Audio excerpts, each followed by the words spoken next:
Let's continue on with our RNA negatives by talking about Bunyavirus. The name Bunyavirus provides a wealth of low-hanging mnemonics from which to draw, but we're going to center our sketch around a bunion. No, not the condition that occurs on your inner foot, but rather Paul Bunyan. You know, the giant, axe-swinging mountain man of American tall tale fame. So let's start by drawing a nice, picturesque forest scene with some majestic mountains off in the distance. And here comes Paul Bunyan himself, just taking a night stroll with his axe and not a care in the world. The bunyaviruses are a family of single-stranded RNA negatives. So the mountains in the back give off a warm orange glow to remind you that it's an RNA virus, and the nighttime scene, with our negative sense moon, tells you that it's a negative sense virus. Bunyavirus is also an envelope virus. You can remember this by looking at Paul Bunyan's nice golden robe that's enveloping him. Something that sets Bunya apart from the other envelope viruses is that it obtains its envelope from the Golgi body complex of host cells. And that's why his coat is the color gold for Golgi.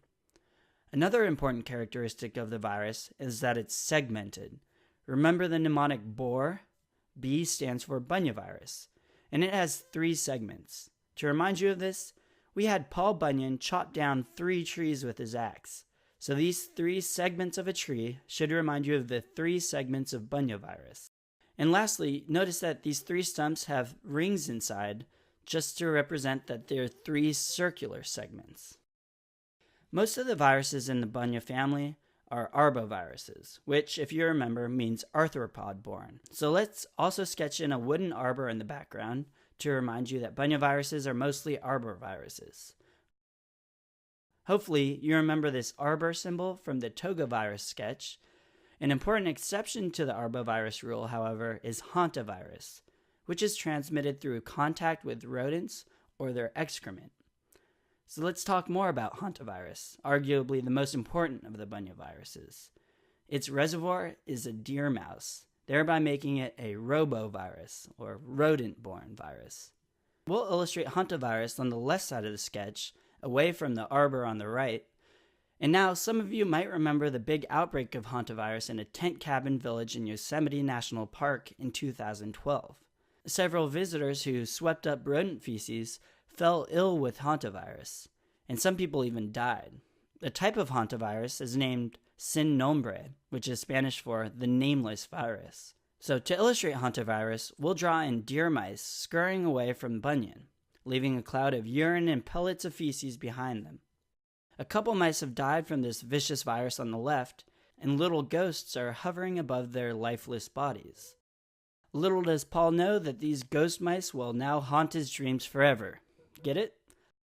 Haunt for hantavirus. Now, what exactly did these people die from?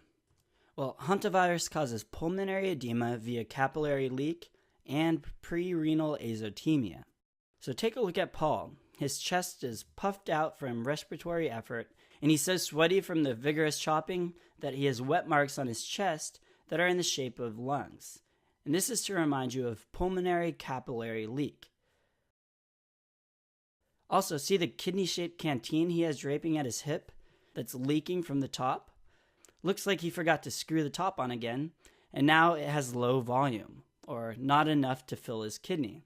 So that stands for pre-renal azotemia, which occurs due to all the capillary leak and loss of fluids. It can also potentially cause hemorrhagic fever, which is why he's feverish and sweating, and look at this blood dripping from his axe, leaving a trail of hemorrhaged blood behind him. Alright, moving on. Now, there are many different kinds of bunyaviruses, and you aren't expected to know all of them, but let's illustrate other popular bunyaviruses that you may need to know.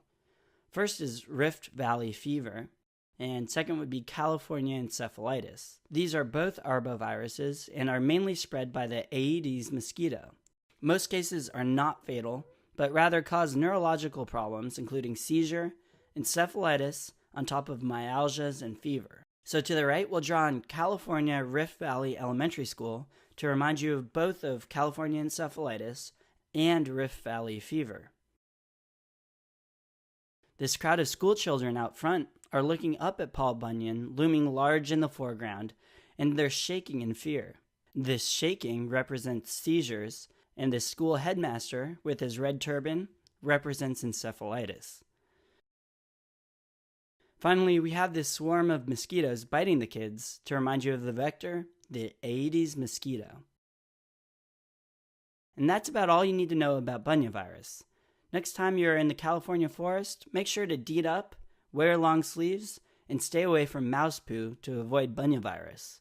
Oh, and also, stay away from really tall men with bloody axes.